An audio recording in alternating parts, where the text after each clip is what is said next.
उस अनुमान के द्वारा किसकी प्रतीति होती है? अतीन्द्रिय, जो अतीन्द्रिय वस्तुएं हैं, पुरुष और प्रकृति की बात यहाँ पर हो रही है, तो वो अतीन्द्रिय है, प्रत्यक्ष नहीं हो पा रहे हैं, इंद्रियों से परे हैं, दृष्ट प्रमाण से नहीं दिखते हैं, तो वो सामान्य तो दृष्ट से उनकी प्रतीति हो जाती है, सामान्य तो दृष्ट अनुमान से। उसके बाद तस्माद अपिच असिद्धम, जो उनसे भी असिद्ध चीजें हैं, परोक्षम आप्तगमात सिद्धम, उनको जो ऐसी परोक्ष चीजें हैं जो उनसे भी असिद्ध है, यानी कि जो सामान्य तो दृष्ट अनुमान से भी जो असिद्ध है, उनको हम आप्त वचन नामक एक प्रमाण हमने और लिया, शब्द प्रमाण जिसे आप्त वचन कहते हैं, उससे भी हम क्या करते हैं, उनका अनुमान लगा लेते हैं या उनको मान लेते हैं, सिद्ध मान लेते हैं। जो ऐसे चीजें हैं जो न प्रत्यक्ष से सिद्ध हो पा रही है, ना अनुमान से सिद्ध हो पा रही हैं, उनको हम आप्त वचन नामक जो तीसरा अनुमान है, सॉरी तीसरा जो प्रमाण है, उससे सिद्ध मान लेते हैं। तो ये बातें हमारी इस वाली कारिका की पिछली वीडियो में हो चुकी थी। उसके बाद अगले में जाएंगे। अगली कारिका है अब प्रकृति पुरुष इत्यादि की। चलो प्रत्यक्ष हो क्यों नहीं पाता है? आपने बोला ठीक है, हम अनुमान कर लेते हैं कि प्रकृति पुरुष हैं, लेकिन अब उनका जो प्रत्यक्ष है वो क्यों नहीं हो पाता है? अनुमान के द्वारा हमने उनकी सिद्धि की, तो एक प्रश्न ये उठता है कि प्रकृति पुरुष यदि हैं तो वो क्यों नहीं दिखते हैं, क्यों प्रत्यक्ष नहीं हो पाता है? तो अब किसी भी चीज के प्रत्यक्ष न होने के 8 कारण बताए गए हैं। अति दूरात सामीप्यात इंद्रिय घातात मनो अनवस्थानात सौक्षम्यात व्यवधानात अभिभवात समानाविहरात। तो ये सामान्य कारण है किसी भी चीज के प्रत्यक्ष न हो पाने के। अति दूरात, कोई भी वस्तु बहुत दूर है तो उसका प्रत्यक्ष नहीं हो पाता है। स्वागत है प्रियांशी जी का, पंकज जी का। सामीप्याद, अत्यधिक सामीप्य, कोई बहुत नजदीक है कोई चीज, तो वह भी नहीं दिख पाती है।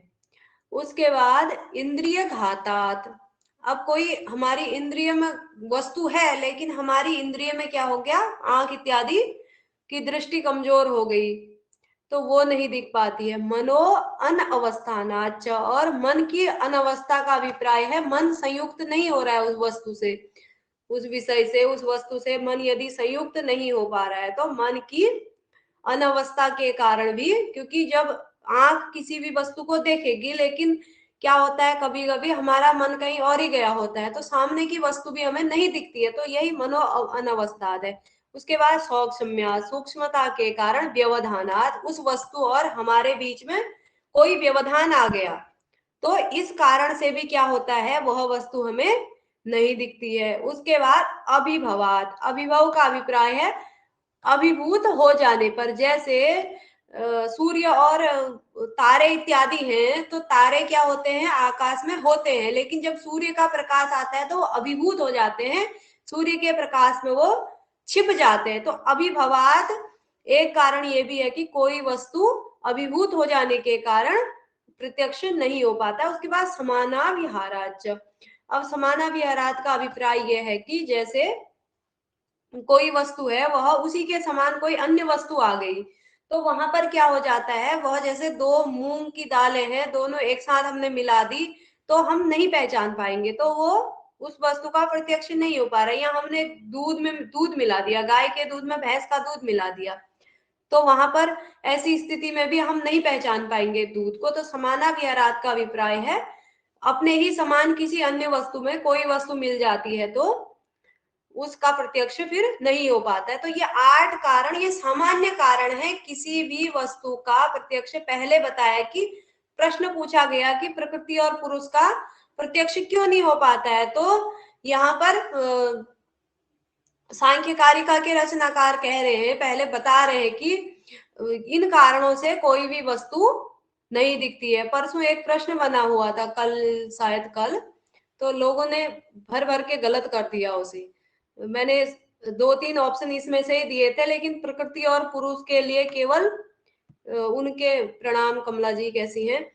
तो उनका प्रत्यक्ष न होने का मुख्य कारण यही है। ये तो सामान्य कारण बताए गए हैं कि किस किस कारण से किसी वस्तु का प्रत्यक्ष नहीं हो पाता। अति दूरात सामीप्यात इंद्रिय घातात मनो अनवस्थानात च सौक्षम्यात व्यवधानात अभिभवात समानाभिहरात च। तो ये सामान्य 8 कारण हैं किसी भी वस्तु का प्रत्यक्ष न होने के। अति दूर, अत्यधिक दूर होने पर, अत्यधिक समीप होने पर, जैसे आंख में हम काजल लगाते हैं तो वो हमारी आंख से नहीं दिखता है, या हमारा चेहरा है, हमें देखने के लिए शीशे की आवश्यकता पड़ती है, अपनी आंखों से अपना चेहरा नहीं दिखता है क्योंकि अत्यधिक सामीप्य है, बहुत ही नजदीक है तो नहीं दिखता है। इंद्रिय घातात, इंद्रिय में कोई नुकसान हो गया, आंख इत्यादि फूट गई या उसकी रोशनी कम हो गई तो तब भी नहीं दिखाई देती है। मन की, इंद्रिय के साथ मन संयुक्त नहीं हुआ तो वो वस्तु हमें सामने होते हुए भी नहीं दिखाई देती है। अत्यधिक सूक्ष्मता के कारण, व्यवधान के कारण और अभिभवात, अभिभूत हो जाने के कारण, समानाभिहरात और समान वस्तु में मिल जाने के कारण कोई भी वस्तु का प्रत्यक्ष नहीं हो पाता। प्रकृति और पुरुष के प्रत्यक्ष न होने का इनमें से कौन सा कारण है? यह पूर्व पक्षी का प्रश्न हुआ कि चलो आपने ये सामान्य कारण बता दिए, प्रकृति और पुरुष का प्रत्यक्ष क्यों नहीं होता, उसका क्या कारण है? तो बता रहे हैं सौक्षम्यात तद अनुपलब्धि न भावात कार्यतः तद उपलब्धे महदादि तच्च कार्यम प्रकृति विरूपम स्वरूपम च। सौक्षम्यात तद अनुपलब्धि, तद मतलब उस प्रकृति की, सौक्षम्यात सूक्ष्मता के कारण, अनुपलब्धि वह जो है सूक्ष्मता के कारण नहीं दिखती है। न अभावात, यानी कि अभाव कोई उसमें कारण नहीं है, न कि प्रकृति जो है वह सूक्ष्मता के कारण नहीं दिखती है, न कि अभाव के कारण। ऐसा नहीं है कि उसका अभाव है, वो है लेकिन वो सूक्ष्म है इसलिए नहीं दिखती है। कार्यतः तद उपलब्धे, कार्य से ही उसकी उपलब्धि का क्या किया जाए?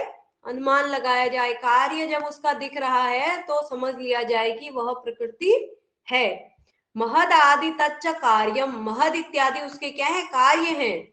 प्रकृति विरूपम स्वरूपम च, प्रकृति के विपरीत है कुछ और कुछ प्रकृति के स्वरूप है, प्रकृति के समान ही कुछ कार्य हैं। जो प्रकृति है उसके समान ही कुछ कार्य है और कुछ उससे विरूप भी है उसके। अभी हम गुणों को देखेंगे तो अव्यक्त इत्यादि के कुछ गुण जो है प्रकृति से भिन्न है और कुछ गुण प्रकृति के समान ही हैं। तो 2 कारिकाएं दी हैं, एक में प्रकृति से भिन्नता दिखाई है, दूसरे में प्रकृति के साथ उनका साम्य बैठाया है। तो कह रहे हैं महद इत्यादि जो उसके कार्य हैं वह प्रकृति के समान भी है, स्वरूप भी है और विरूप भी है। कुछ गुण उनमें समान है, कुछ उनमें भिन्नताएं हैं। आप लोग जुड़ रहे हैं और हट रहे हैं, पता नहीं क्या दिक्कत हो रही है, उनके साइड से ही दिक्कत होगी। आप दोनों जुड़े हैं, बता दीजिएगा कि आवाज इत्यादि कोई दिक्कत है तो इस प्रकार से ये हो गया सूक्ष्मता के कारण।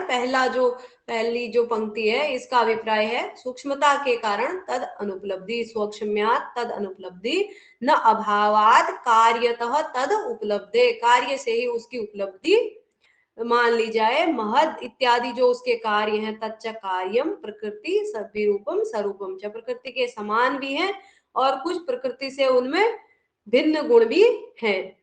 उसके बाद अब सत्कार्य, ठीक है, अब कार्य बता दिया कि प्रकृति के कार्य ये है, कार्य से ही मान लिया जाए कि प्रकृति है।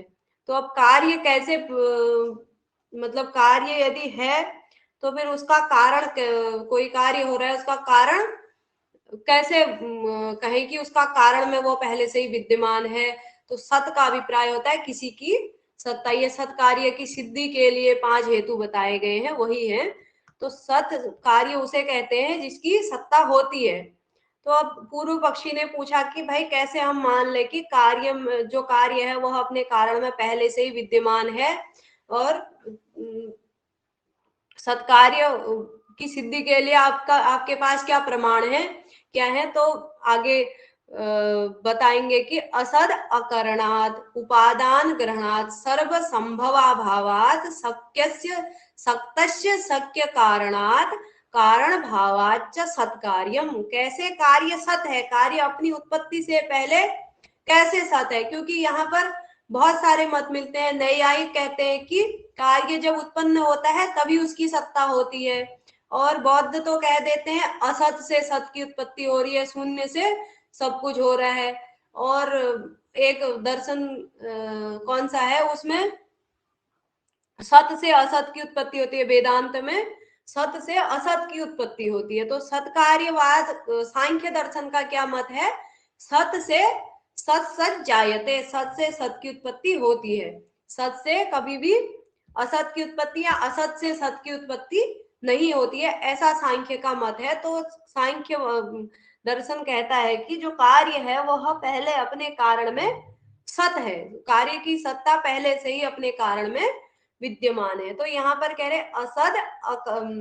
असद अकरणात्, पहला कारण क्या है सत कार्य की सिद्धि का, पहला हेतु क्या है, असद अकरणात्। असद का अभिप्राय है जिसकी सत्ता नहीं होती है, अकरणात् उसका कोई कारण नहीं होता है। यदि ये व्यक्त इत्यादि 23 तत्व हैं तो इनका कोई न कोई कारण होगा, क्योंकि उसके लिए हेतु ये बताया कि जो सत नहीं होता है उसका कोई कारण नहीं होता है। उदाहरण के लिए यदि हम सोचे खरगोश का सींग होता है, तो खरगोश का सींग होने का कोई कारण होता नहीं है, तो क्योंकि वो है नहीं, उसकी सत्ता नहीं है, तो उसका कोई कारण भी नहीं है। उपादान ग्रहणात्, अब आपने यदि कारण गिने होंगे, प्रियांशी तिवारी जी ने आज नंबर चेंज कर, नाम वाम चेंज कर दिया शायद, तो उपादान ग्रहणात्, तो उपादान क्या होते हैं, किसी भी चीज के जो दो कारण होते हैं, निमित्त और उपादान कारण होते हैं। तो उपादान ग्रहणात्, उपादान के ग्रहण से सत्कार्य है कि मतलब कोई चीज होती है तो उसका कोई ना कोई उपादान कारण अवश्य होता है, तो इसलिए भी सत्कार्य, यदि कार्य सत है, कार्य है, तो फिर उसका कोई ना कोई कारण होगा। जैसे हमने बताया कि प्रकृति सूक्ष्मता के कारण नहीं दिखती और कार्य से ही उसको मान लिया जाए कि वह होती है।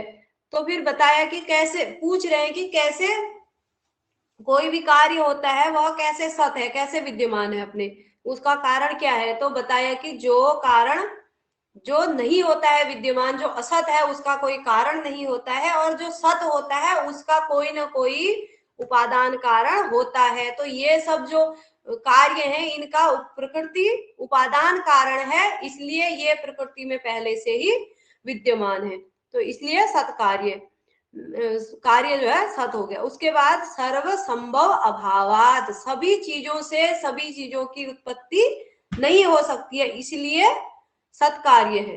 कार्य जो है अपने कारण में ही विद्यमान रहता है, क्योंकि यदि सभी चीजों से सभी चीजों की उत्पत्ति हो जाएगी तो फिर एक ही कारण होगा और सारे कार्य हो जाएंगे।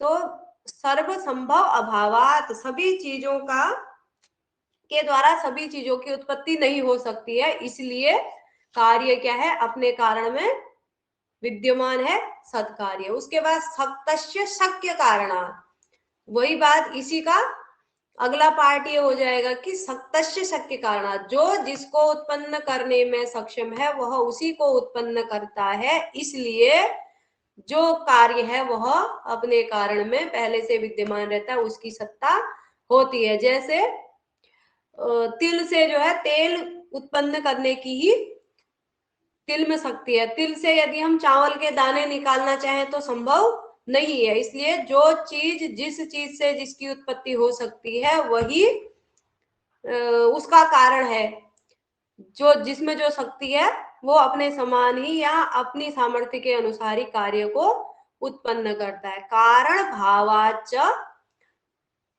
सत्कार्यम, और कारण भाव से, क्योंकि जो चीज होती है, जो कोई कार्य होता है उसका कोई ना कोई कारण होता है, इसलिए कार्य जो है अपने कारण में विद्यमान है, उसकी सत्ता है। तो इस प्रकार से सत कार्य के यहाँ पर 5 हेतु बताए गए हैं। असत अकरणात्, उपादान ग्रहणात्, सर्व संभव अभावात्, सक्तस्य शक्य कारणात्, कारण भावाच्च। तो यहाँ पर यदि परीक्षा की दृष्टि से भी बता दिया जाए तो एक तो असत अकरणात् है, यहाँ पर अ है, लोग असत करणात् यदि लगा दिया जाए ऑप्शन में तो उसको भी सावधानी से नहीं पढ़ेंगे तो गलत कराएंगे। और दूसरा सर्व संभव अभावात है, सर्व एक बार आ गया था, इनमें से कौन सा सत्कार्य की सिद्धि के लिए हेतु नहीं है, तो वहां पर सर्व संभव भावात लिखा था, अभावात है ये।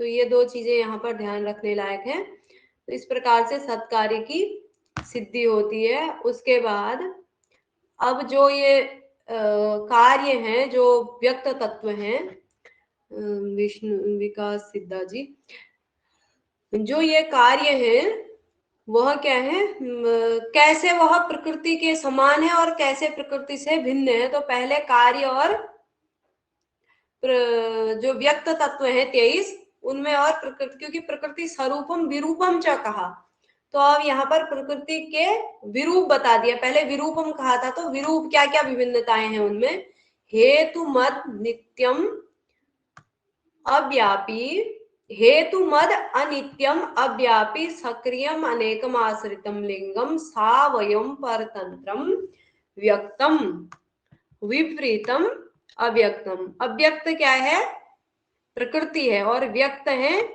23 तत्व। पुरुष जो है दृष्टा है, और वह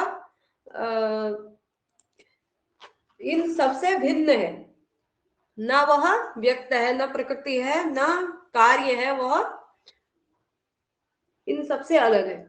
हेतु मद अनित्यम, हेतुमान अनित्यम अव्यापी सक्रियम अनेकम आश्रितम लिंगम सावययम परतंत्रम व्यक्तम विपरीतम अव्यक्तम। तो ये जो व्यक्तम, व्यक्त तत्व के क्या क्या है, हेतुमान है, अनित्य है, अव्यापी है, सक्रिय है, अनेक है, और किसी दूसरे पर आश्रित है, और लिंग है। लिंग का अभिप्राय ये है, यह कैसे है, ये लीनम गमयति इति लिंगम ऐसा कहा जाता है। ये जो है, ये यदि जब लय काल आता है, जब सृष्टि की समाप्ति होती है, प्रलय काल में क्या होता है, ये अपने कारण में समाहित हो जाते हैं, जिसकी उत्पत्ति जिससे हो रही है वह सब उसी में शामिल हो जाते हैं। अंत में केवल प्रकृति ही बचती है, प्रकृति में ही सारी चीजें शामिल हो जाती है प्रलय काल में। तो इसलिए इनको लिंग कहते हैं, जो चीज लीनम गमयति, लय हो जाता है, जिनका अपने कार्य कारण में जो लय हो जाते हैं उनको लिंग कहते हैं। तो ये सारे जो पदार्थ हैं 23, ये लिंग हैं, अवयव सहित हैं, परतंत्र हैं, किसी दूसरे पर आश्रित हैं, परतंत्र हैं। और तो ये व्यक्त है विपरीतम अव्यक्तम। अव्यक्त क्या है, प्रकृति, वह विपरीत है इनके। वह कैसी है, अहेतुमत, ये अनित्य है तो प्रकृति क्या है, नित्य है। ये अव्यापी है तो प्रकृति व्यापी है। ये सक्रिय है तो प्रकृति क्या है, निष्क्रिय है। ये अनेक है तो प्रकृति क्या है, एक है। ये आश्रित है तो प्रकृति क्या है, अनाश्रित है। प्रकृति किसी पर आश्रित नहीं है। ये लिंग है, वह प्रकृति अलिंग है। प्रकृति लीन नहीं होती है किसी अपने कारण में, क्योंकि प्रकृति सबको उत्पन्न करती है, प्रकृति किसी का कार्य नहीं है, प्रकृति कारण है। सावययम, पर यह क्या है, अवयव सहित है। परतंत्रम, ये क्या है, ये परतंत्र है। प्रकृति क्या है, स्वतंत्र है, और प्रकृति अवयव रहित है। इस प्रकार से ये विरूप हो गए, ये विपरीत हो गए। इनके ये लक्षण क्या है, ये जो व्यक्त तत्व है, इनके इतने लक्षण प्रकृति के विपरीत हैं। उसके बाद अब इसी की अगली कारिका में प्रकृति के समान क्या इनके गुण हैं, प्रकृति और इन व्यक्त तत्वों में क्या समानता है, और पुरुष से इसका, इन दोनों का, प्रकृति और व्यक्त तत्वों का वैपरीत्य यहाँ पर दिखाया जाता है। वैधर्य में बतलाते हैं अभी। त्रिगुणम अविवेकी विषय सामान्यम अचेतनम प्रसव धर्मी व्यक्तम तथा प्रधानम तद विपरीतस तथा च पुमान पुरुष जो है इन सबसे विपरीत है। अब ये जो इनके गुण हैं ये पुरुष में नहीं होंगे, प्रकृति और व्यक्त तत्व में ये गुण समान होंगे। त्रिगुणम, ये सब क्या है, त्रिगुणात्मक है। अविवेकी, ये सब अविवेकी है। विषयी है, विषय सामान्यम अचेतनम, प्रसव धर्मी, किसी दूसरे को उत्पन्न करने वाले, अचेतन, व्यक्तम तथा प्रधानम, व्यक्त और प्रधान, 23 तत्व और एक प्रकृति, ये कैसे हैं, त्रिगुणात्मक है, अविवेकी है, विषयी है, सामान्य है, अचेतन है और प्रसव धर्मी है। तद विपरीत तथा च पुमान, इन सबके विपरीत क्या है, पुमान, पुरुष इसके विपरीत है। पुरुष कैसा होगा, त्रिगुणातीत, ये त्रिगुण, इनमें तीनों गुण पाए जाते हैं, सत्व रजस तम, तो पुरुष में ये सब गुण नहीं होते हैं। अविवेकी, ये अविवेकी है, तो पुरुष कैसा है, विवेकी है। ये विषयी है, पुरुष अविषयी है। ये सामान्य है, पुरुष क्या है, विशेष है। ये अचेतन है, पुरुष चेतन है। ये प्रसव धर्मी है, पुरुष अप्रसव धर्मी है, किसी को उत्पन्न नहीं करता है पुरुष। तो इस प्रकार से इनका ये जो है विपरीत धर्म हो गया पुरुष से, और प्रकृति और व्यक्त तत्वों का ये साधर्म्य हो गया। उसके बाद अगले कारिका पे चलेंगे। अब जो त्रिगुणात्मक बताया, जो तीनों गुण बताए, प्रकृति और व्यक्त तत्व में जो 3 गुण पाए जाते हैं, सत्व रजस तम, उनकी बात बताएंगे, वो त्रिगुण कैसे हैं। प्रीत्य अप्रीत्य विषादात्मकाः प्रकाश प्रवृत्ति नियमार्थाः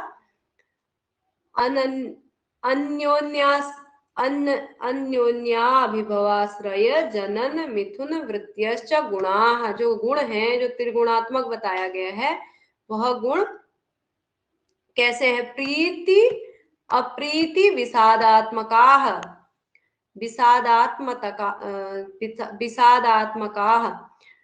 तो ये जो कैसे हैं, प्रीति सत्व गुण, क्रमशः सत्व रजस तम है, क्रमशः उनके लक्षण है, प्रीति प्रीतिदायक, अप्रीति और विषादात्मक। रजोगुण अप्रीति है, सत्व गुण प्रीतिदायक है, और तमोगुण विषादात्मक, मोह इत्यादि उत्पन्न करने वाला है।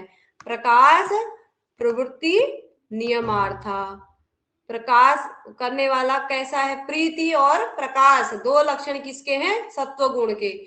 उसके अप्रीति और प्रवृत्ति किसके लक्षण है, रजोगुण के। और नियमन और विषादात्मक कौन है, तमोगुण है। तो ये तीनों गुणों के लक्षण हो गए, प्रीत्य प्रीत्य विषादात्मका, प्रकाश प्रवृत्ति नियमार्था, अन्योन्या अभिभव अभिभवाश्रय जनन मिथुन वृत्त्यश्च गुणाः। अन्योन्याश्रय अन्योन्या अभिभव अभिभवाश्रय जनन, अन्योन्या मतलब होता है एक दूसरे पर आश्रित होकर के, एक दूसरे के साथ मिल करके, जनन प्रकृति की उत्पत्ति, तीनों गुण मिल करके, सत्व रजस तम तीनों का ऐक्य हो करके, तीनों जब मिलते हैं तब क्या होता है, प्रकृति की सृष्टि होती है। मिथुन वृत्त्यश्च गुणाः, मिथुनीभूत होकर के, परस्पर मिल करके, जिस प्रकार से पति पत्नी मिथुनीभूत होकर के संतान की उत्पत्ति करते हैं, उसी प्रकार से ये तीनों गुण सत्व रजस तम तीनों मिल करके प्रकृति की सृष्टि की उत्पत्ति करते हैं। तो यदि आवाज इत्यादि नहीं आएगी तो आप लोग बताइएगा, मेरा कह रहा है इंटरनेट गड़बड़ हो गया है। फोन का भी चला देती हूँ। अभी आ रही है आवाज?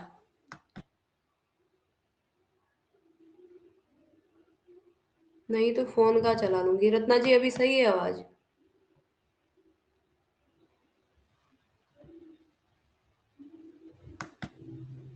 हाँ मुझे तो आ रही है। ओके ओके, तब तो चलेगा, फोन का भी कम चलता है ना। तो इस प्रकार से इन तीनों गुणों के हो गए। प्रीतिदायकम के ऐसे प्रश्न बन जाते हैं, या कभी मिलान करने के लिए बनते हैं, तो सरल है, आप सब लोगों को पता होगा। प्रकाश प्रवृत्ति नियमार्था अनन्योन्या अभिभवाश्रय जनन मिथुन वृत्त्यश्च गुणाः। उसके बाद अब सत्व गुण कैसा है? सत्वम लघु प्रकाशकम, सत्वम लघु प्रकाशकम उपष्टंभकम चलंच रजः गुरुवर्णकमेव तमः प्रदीपवच्चार्थतो वृत्तिः। सत्वम लघु प्रकाशकम, सत्व गुण कैसा है? छोटा है, लघु है और प्रकाशक है, हल्का है, प्रकाशक है। और उपष्टंभक और चल मतलब चलनात्मक है। रजोगुण क्या है? वह चलनात्मक है। और जो तमोगुण है वह गुरु भारी है और वर्णकम एव, वर्णक मतलब होता है वारण करने वाला, रोकने वाला। तमोगुण कैसा है?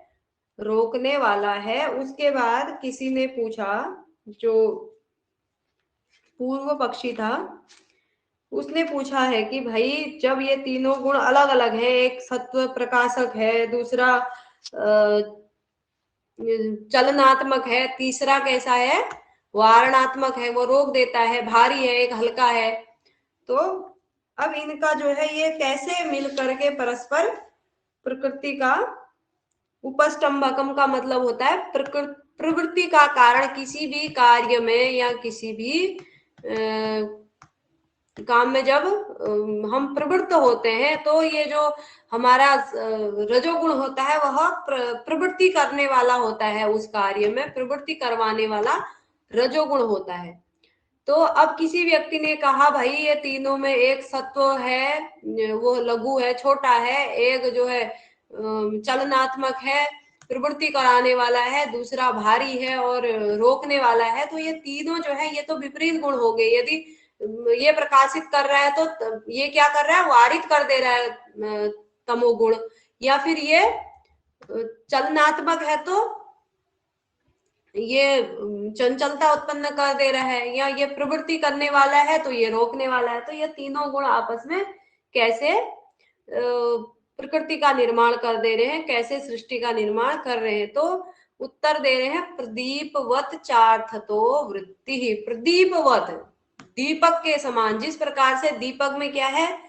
प्रकाश है और तेल है और बाती है, वह तीनों अलग अलग है लेकिन फिर भी एक साथ मिलकर के प्रकाश को उत्पन्न करते हैं। उसी प्रकार ये जो गुण है ये भी आपस में अलग अलग गुणों वाले होने के बाद भी, अलग अलग लक्षणों वाले होने के बाद भी, नमः सत्कृताय भास्कर भाई, और प्रदीप के समान, दिए के समान, जिस प्रकार से दिए के तीनों पदार्थ है, प्रकाश और अग्नि है, दिए में प्रकाश तो उत्पन्न होता है, अग्नि से ही जलता है, और तेल है और बाती है। तो वो सब जो है अलग अलग होने के बावजूद भी एक साथ जिस प्रकार से प्रकाश करते हैं, उसी प्रकार से ये सत्व रजस और तमोगुण क्या करते हैं?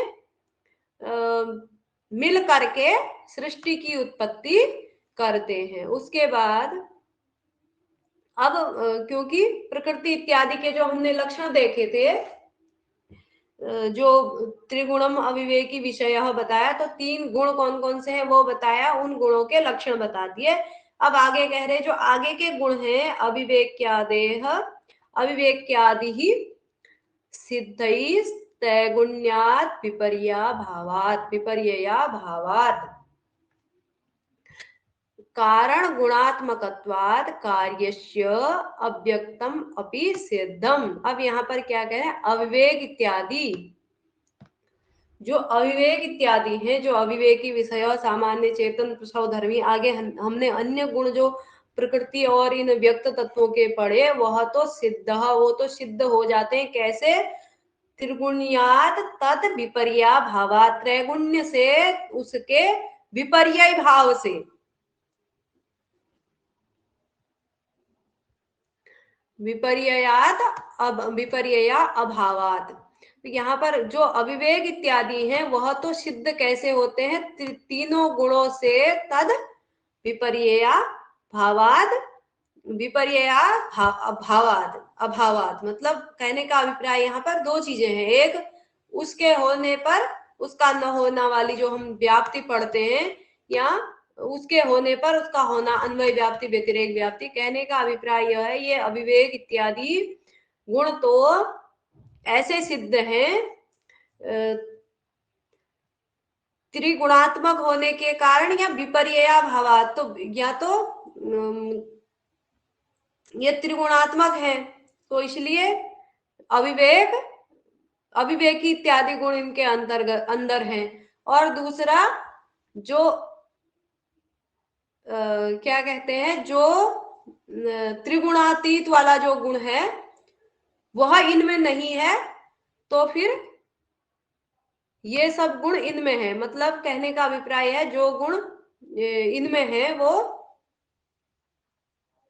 अन्य नहीं, जो विवेकी है उसमें नहीं है। कहने का अभिप्राय यह है जो गुण इनमें है, प्रकृति इत्यादि में है, वह जो विवेकी है उनमें नहीं है, इसलिए इनका अविवेकित्व सिद्ध होता है।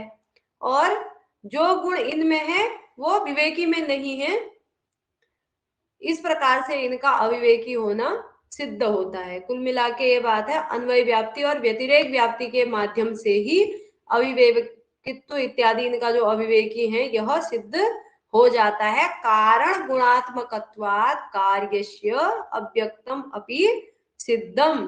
तो यहाँ पर कह रहे हैं कारण गुणात्मकत्वात्, जो कारण है वह जो गुण कारण में है वही गुण कार्य में भी है।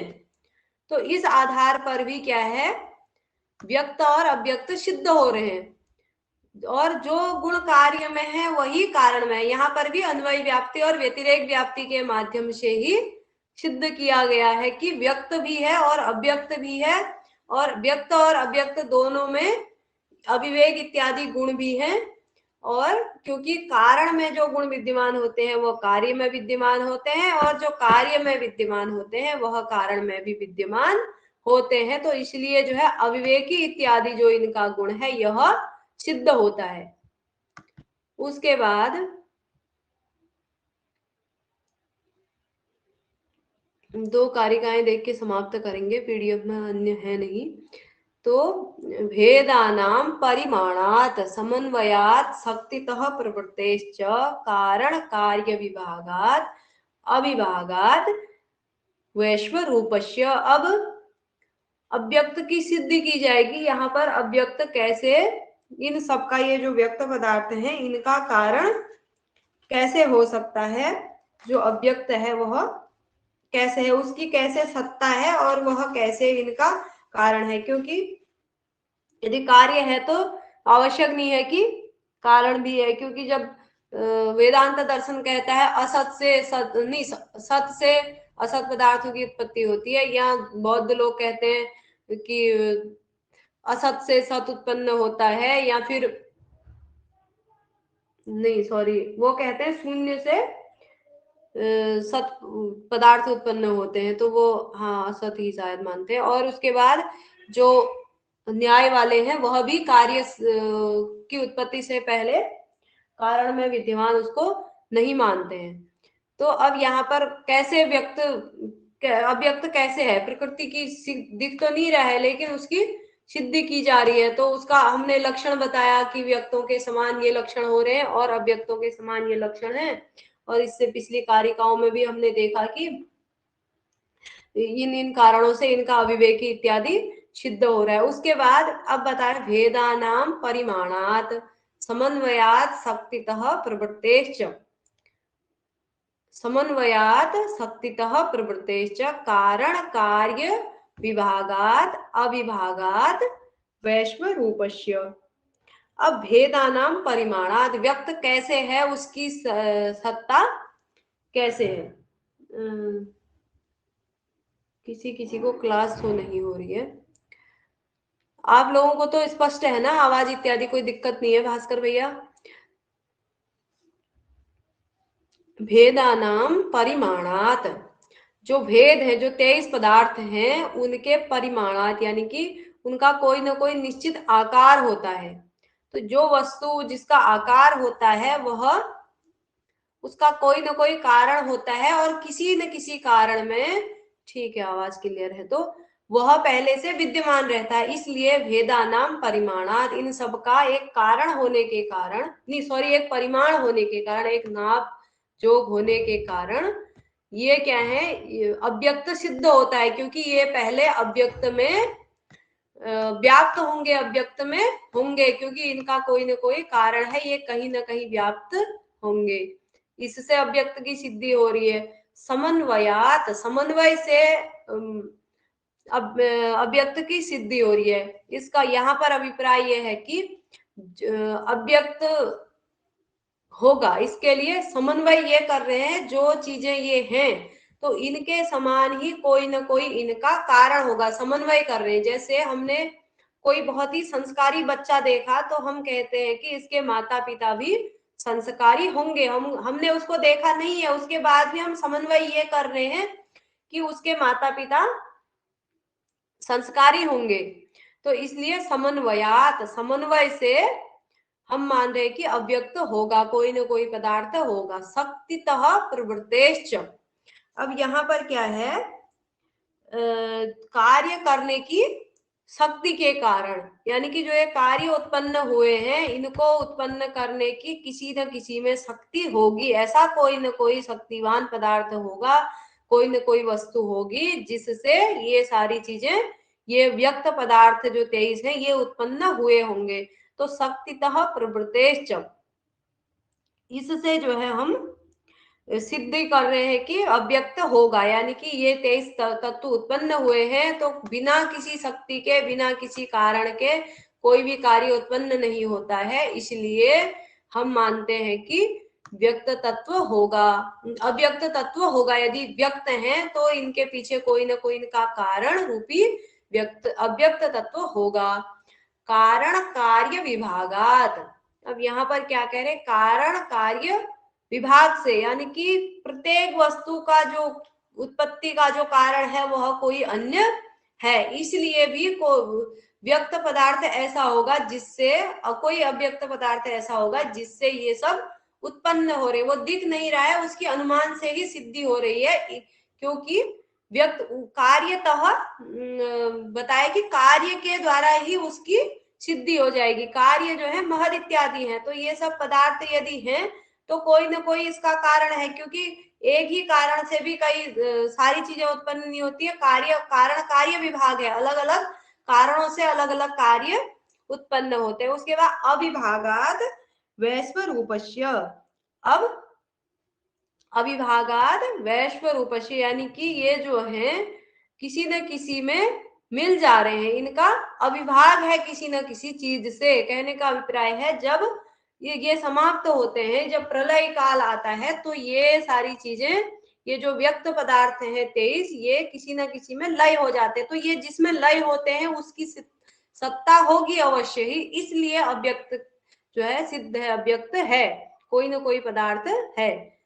तो इस प्रकार से भेदानाम परिमाणात, ये जो पदार्थ हैं व्यक्त, इनका कोई ना कोई परिमाण है, इसलिए समन्वयात, समन्वय से, क्योंकि यदि ये ऐसे ऐसे गुणों से युक्त यदि व्यक्त पदार्थ हैं तो कोई ना कोई अव्यक्त पदार्थ अवश्य ही होगा।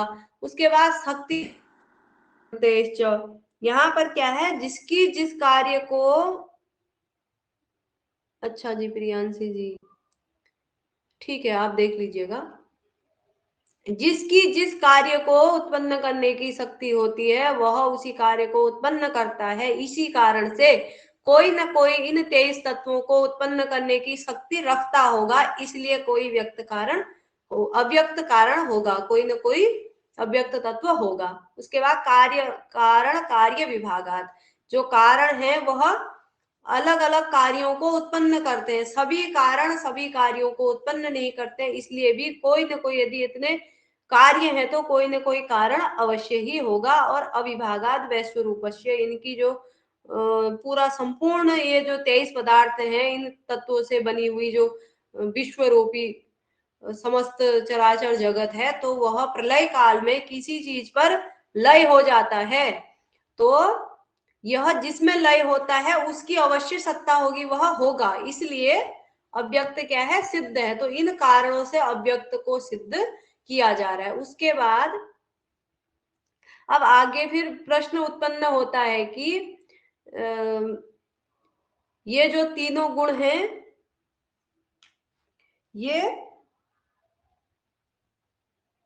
अलग अलग हैं, तो फिर ये कैसे समन्वय के द्वारा सृष्टि की उत्पत्ति करते हैं, ऐसा एक प्रश्न उत्पन्न होता है। पहले हमने बताया कैसे ये तीनों अलग अलग होने के कारण प्रकृति की ये सृष्टि प्रक्रिया को करते हैं एक साथ मिलकर के। तो दिए वाला उदाहरण दिया कि जिस प्रकार से दिए में अलग अलग बाती है, तेल है, अग्नि है, वो अलग अलग गुणों से युक्त है, लेकिन फिर भी दिए के समान जिस प्रकार दिया प्रकाशित करता है उसी के प्रकार ये भी सृष्टि उत्पत्ति में एक साथ मिलकर के कार्य करते हैं। उसके बाद कारणम अस्ति अव्यक्तम प्रवर्तते त्रिगुणतः समुदयाच्च।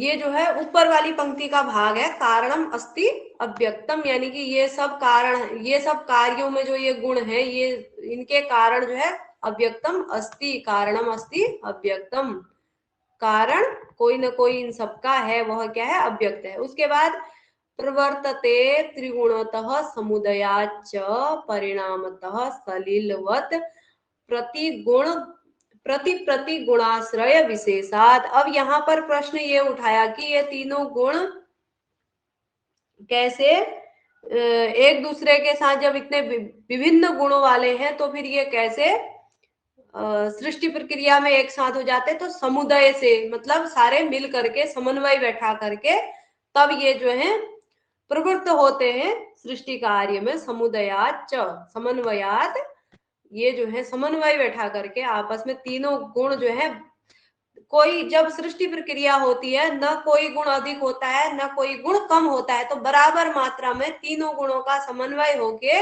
ये क्या होते हैं, प्रवृत्त होते हैं। किसमें प्रवर्तते, सृष्टि उत्पत्ति में प्रवृत्त होते हैं तीनों गुण समन्वय से बराबर मात्रा में। परिणामतः, अब इनका जो ये अलग अलग गुण क्यों है, तो कारण प्रश्न किया गया कि फिर जब ये समन्वय इनका सृष्टि उत्पत्ति के समय हो जाता है, ये तीनों मिल करके बराबर मात्रा में समन्वय के द्वारा सृष्टि की उत्पत्ति करते हैं, तो फिर ये अलग अलग क्यों होते हैं। तो सलिलवत प्रति गुणाश्रय विशेषात परिणाम स्वरूप ये जब सृष्टि प्रक्रिया हो जाती है तो प्रति गुणाश्रय, अपने आश्रय में, जिसके आश्रय में जो गुण है उसकी विशेषता के कारण सलिलवत, जल की तरह, जिस प्रकार से जल नारियल के अंदर जब जल होता वो भी जल ही है, वो मीठा होता है। यदि समुद्र में जल चला गया तो फिर वो खारा हो जाता है, या फिर किसी अन्य चीज में यदि चीनी मिला दी हमने जल में तो वो मीठा हो जाता है। तो जल सलिल जो है, जो जल है वह कई प्रकार का हो जाता है अपने आश्रय के कारण। यदि जल समुद्र में चला गया तो फिर जल तो आकाश से बूंद टपकने वाला जल एक ही है, सभी पदार्थों में वही जल है। तो वो जल जो है फलों में चला गया, जिस फल का रस खट्टा है वो खट्टा होगा, जिसका मीठा है वह मीठा होगा। तो उसी प्रकार से ये गुण भी जिस आश्रय में चले जाते हैं, ये उसी आश्रय के अनुसार इनके गुण परिवर्तित हो जाते हैं। जैसे कहने का अभिप्राय ये था, ये जब सब एक जैसे ही हैं, समन्वय इनमें है, तो फिर ये कैसे विभिन्न हो जाते हैं। तो ये जो है अपने आश्रय के कारण, जो गुण जिस आश्रय में है उस कारण से वह उस प्रकृति का हो जाता है। तो इस प्रकार से ये गुण हो गए, तीनों गुण क्यों अलग अलग होते हैं। तो इनका उत्तर निकलता है कि ये जल के समान आश्रय भेद के कारण ये तीनों गुण अलग अलग हो जाते हैं। जो जैसे आश्रय में जाता है वह उसी प्रकार की प्रकृति का वह गुण हो जाता है। उसके बाद आगे की पंक्तियां तो थी पर पीडीएफ में नहीं है, कल पढ़ेंगे फिर, या ऐसे ही बोल के बता दूं। यदि आप लोगों का मन और पढ़ने का हो तो 2-3 पंक्तियां वैसे बता देती हूँ, अभी पीडीएफ में ये है नहीं।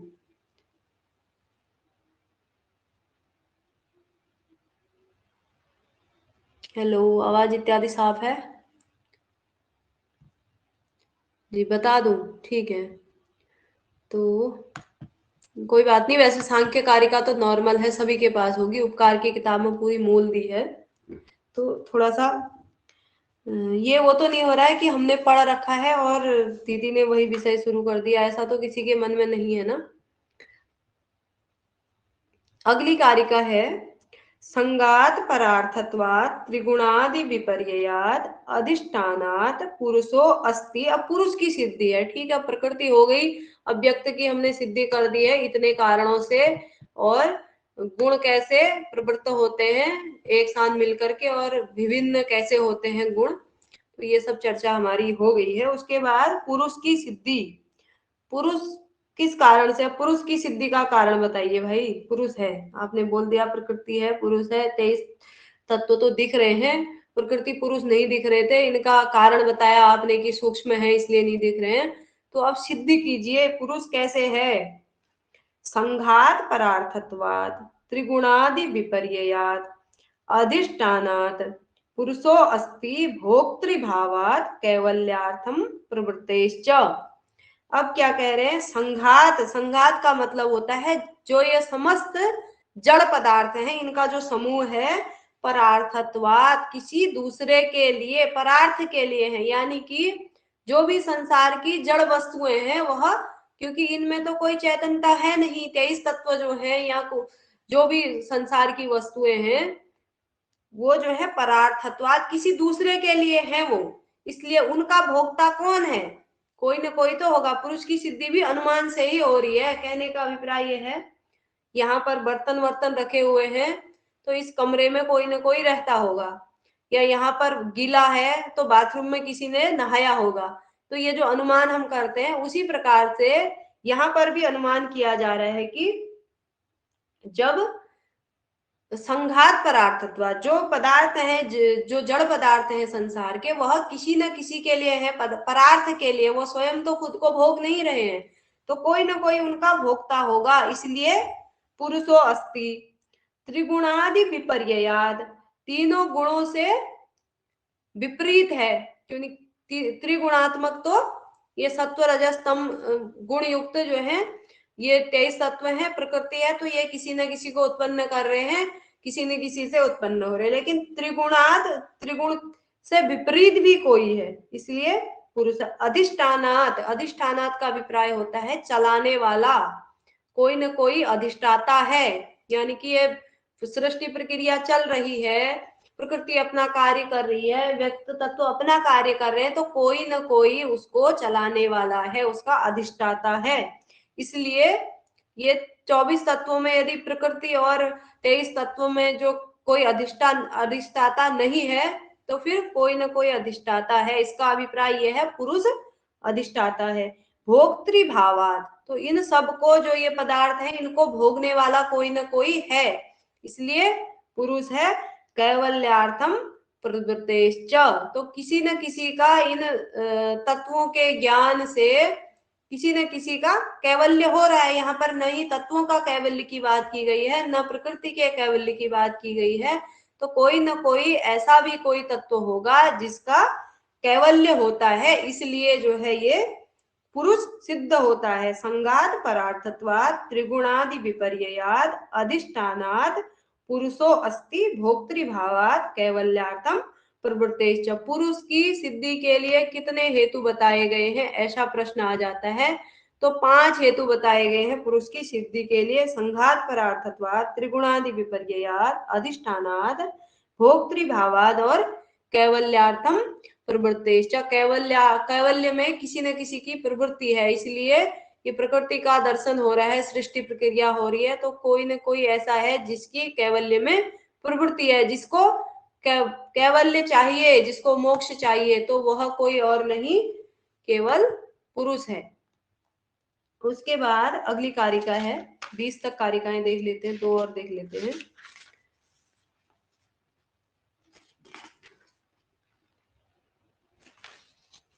जनन मरण करणानाम, अगला फिर पुरुष की। अब पुरुष है तो कितने हैं भाई, प्रश्न उठता है। चलो पुरुष है आपने बता दिया, इतने कारण बता दिए पुरुष है, लेकिन पुरुष कितने हैं, तो पुरुष बहुत्व की सिद्धि उन्होंने बताया कि पुरुष बहुत है, जीवात्मा से यहाँ पर पुरुष का अभिप्राय है। जनन मरण करणानाम प्रतिनियमाद अयुगपद प्रवृत्तेश्च पुरुष बहुत्तम सिद्धम त्रैगुण्य विपर्यात् चैव। पुरुष की सिद्धि के लिए यहाँ पर 3 हेतु बताए गए हैं। जनन मरण करणानाम, यानी कि जन्म मरण और करण का अभिप्राय होता है इंद्रियां। तो जन्म मरण और इंद्रियों की विभिन्नता के कारण क्या है, पुरुष बहुत्व है, क्योंकि जन्म अलग अलग समय में हो रहा है सबका, तो अधिक पुरुष होंगे। यदि एक ही पुरुष होता तो फिर समस्त संसार उसी समय समाप्त हो जाता। और यदि जन्म और मरण एक साथ होता तो, और अगला है इंद्रियां जो है एक ही होती तो फिर यदि मैं सुन रही होती तो सभी सुनते, मैं हंस रही होती तो सभी हंसते। तो ये जन्म मरण और इंद्रियों की जो वो है, इंद्रियां हैं, जन्म है मरण है, ये सब में अलग अलग है, इसलिए पुरुष क्या है, बहुत्व है। अयुगपत प्रवृत्तेश्च। अब यहाँ पर क्या है, जो प्रतिनियमान अयुगपत प्रवृत्तेश्च, प्रत्येक व्यक्ति एक साथ युगपत प्रवृत्तेश्च का अभिप्राय हो जाता है एक साथ ही एक काम में जुड़ करके, मिल करके ही एक काम में प्रवृत्ति हो रही है। लेकिन यहाँ पर क्या हो रहा है, अयुगपत प्रवृत्ति हो रही है। प्रत्येक व्यक्ति, जैसे मेरा मन अभी खराब चल रहा है, मुझे पढ़ना नहीं है, तो कोई ना कोई दूसरा व्यक्ति पढ़ रहा होगा, या मुझे नींद आ रही है तो दूसरा व्यक्ति खा रहा होगा। तो मतलब क्या है, अयुगपत प्रवृत्ति है, सारे लोग जुड़ करके एक ही साथ एक चीज में प्रवृत्त नहीं हो रहे, इसलिए पुरुष की बहुत्व सिद्धि हो रही है। उसके बाद त्रैगुण्य विपर्यात, तीनों गुणों के विपर्य से, जैसे मैं तमोगुण से युक्त हूं तो कोई किसी के मन में भक्ति भाव उत्पन्न हो रहा होगा अभी इसी समय में, और किसी में रजोगुण की प्रवृत्ति हो रही है, वह कुछ न कुछ चलनात्मक कार्य कर रहा होगा, उसकी किसी निर्माण कार्य में उसकी रुचि हो रही होगी। तो अभिप्राय यह है कि प्रत्येक व्यक्ति में प्रत्येक समय में अलग अलग गुण प्रधान हो रहे हैं। तो इसका अभिप्राय यह है कि पुरुष की बहुत्वता है, बहुत सारे आत्माएं हैं, बहुत सारे पुरुष हैं। तो इस कारण से पुरुष बहुत्वम सिद्धम, पुरुष बहुत्व सिद्ध होता है। अब उसके बाद अगली कारिका आती है। अब यहाँ पर क्यों ये जो सृष्टि प्रक्रिया हो रही है और क्यों प्रकृति पुरुष का मिलन हो रहा है, विवेक के द्वारा मूलतः यदि कहीं पर पूछा जाता है तो ये 25 तत्वों के विवेक ज्ञान से कैवल्य की प्राप्ति ही सांख्य दर्शन के अनुसार मोक्ष इत्यादि है।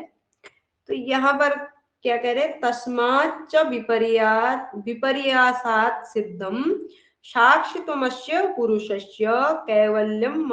अब पुरुष की जो पुरुष कैसा है, यह सॉरी इसकी अगली कारिका में 20वीं में बताया जाएगा कि किसका, 21वीं में है कि किसका मोक्ष होता है और किसका दर्शन होता है, इस प्रकार से। तो यहाँ पर इस वाले में बता रहे हैं कि पुरुष की प्रकृति कैसी है। चलो वो जीवात बहुत सारे हैं, पुरुष बहुत प्रसिद्ध हो गया, तो पुरुष है कैसा, तस्माच्च विपर्यासात् सिद्धम साक्षित्वमस्य पुरुषस्य कैवल्यम माध्यस्थम दृष्टत्वम अकर्तृभावश्च। अब इस पुरुष का जो है क्या होता है,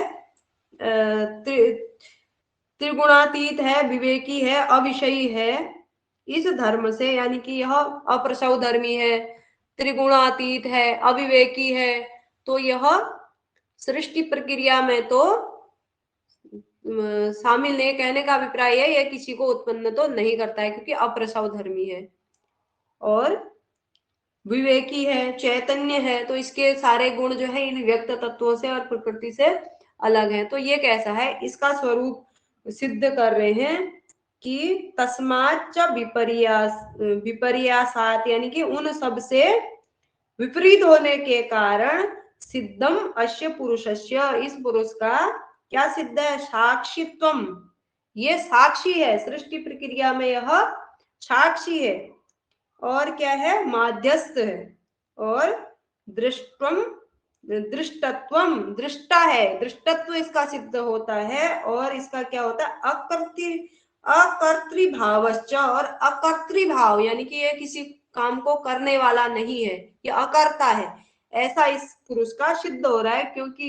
इसका जो है उन सबसे विपरीतता सिद्ध हो रही है, 23 तत्वों से और प्रकृति से इसकी विपरीतता सिद्ध हो रही है। इसलिए यह पुरुष क्या है, साक्षी है, यह माध्यस्थ है, यह दृष्टा है, और ये अकर्तृभाव है। और कैवल्यम, इसका क्या हो रहा है, कैवल्य की प्राप्ति इसी पुरुष को हो रही है। यही इससे सिद्ध होता है कि ये कैवल्य चाहता है, इसकी मुक्ति इसी पुरुष की होती है। तो इस प्रकार से ये पुरुष का स्वरूप बता दिया गया है। वह दृष्टा है, वह साक्षी है, वह मध्यस्थ है, वह अकर्ता है, और कैवल्य उसी का होता है। तो ऐसा जो है इसका सिद्ध हो गया। उसके बाद अगली 20वीं कारिका देख करके समाप्त कर लेंगे। तस्मात् तत्संयोगात् चेतनम चेतनाद इव लिंगम गुण कर्तत्वे च तथा कर्तेव भवति उदासीन। अब यहाँ पर ये जो मैं ऐसा कर रहा हूं ऐसा भाव आ रहा है, जीवात्मा की बात हो रही है। इस जीवात्मा का कैवल्य होता है, ये जीवात्मा कुछ नहीं करता है। जो पुरुष कह रहे हैं वो जीवात्मा को कह रहे हैं, तो वह कुछ नहीं करता है, वह अकर्ता है और भोगता है अवश्य, लेकिन अकर्ता है और दृष्टा है, माध्यस्थ है। तो अब मैं ऐसा कर रहा हूं ऐसा भाव क्यों आता है? जब तुम जीवात्मा को कह रहे हो, पुरुष बहुत तो कह दिया, और जीवात्मा को तो वो मैं ऐसा करता हूं क्यों कहता है? तो इसका उत्तर दे रहे हैं, तस्मात तत्संयोगात, किसके संयोग से? उस प्रकृति के संयोग से क्या हो रहा है, अचेतनम चेतनाद इव लिंगम, जो अचेतन जो प्रकृति इत्यादि है उसके संयोग से चेतनाद इव लिंगम। अब ये जो इसमें क्या लक्षण आ जा रहे हैं, यह क्या समझता है कि अपने आप को उनके समान गुण कर्तत्वे, कर्ता के रूप में समझ, गुण कर्तत्वे कर्तेव च, कहने का अभिप्राय यह है, ये क्या है, अकर्ता अभोक्ता है। तो ये क्या, उसके बाद भी ये समझता है कि कर्तेव भवति उदासीन, कर्ता के समान यह क्या होता है, ये उदासीन है, परंतु यह अपने आप को कर्ता इव, कर्ता के समान समझ लेता है। तस्मात् तत्संयोगात्, उनके संयोग से गुण कर्तत्व, इसके अंदर भी कर्तत्व रूपी कर्तृ रूपी गुण आ जाते हैं, और यह क्या समझने लगता है, स्वयं को कर्ता समझने लगता है, और वास्तव में यह अकर्ता ही है। इसी से चेतनो अहम, मैं चेतन हूं, चेतन इव, मैं चेतन हूं तो मैं क्या हूं, करता हूं, ऐसा इसके अंदर भाव आ जाता है, ऐसी प्रतीति हो जाती है। जैसे एक स्फटिक मणि होती है सफेद रंग की, यदि उसके नीचे कोई रक्त वर्ण का गुलाब रख दिया जाए तो स्फटिक मणि जो है वो रक्त वर्ण की दिखने लगती है। उसी कारण, उसी प्रकार से यह प्रकृति के संयोग में आने से यह अकर्ता है, लेकिन इसको क्या होता है, ऐसा आभास होता है कि मैं करता हूं। प्रकृति के संयोग के कारण, उन उसके गुणों के संयोग में आने के कारण यह क्या अपने आप को कर्ता समझने लगता है। हाँ ठीक है भैया, बस खत्म ही कर रहे हैं 20 वो करके। तो इस प्रकार से 20 कारिकाएं हमने समाप्त की। जैसा भी आप लोगों को लगा होगा, व्यर्थ भी लग रहा है तो माफ कीजिएगा। यदि अधिक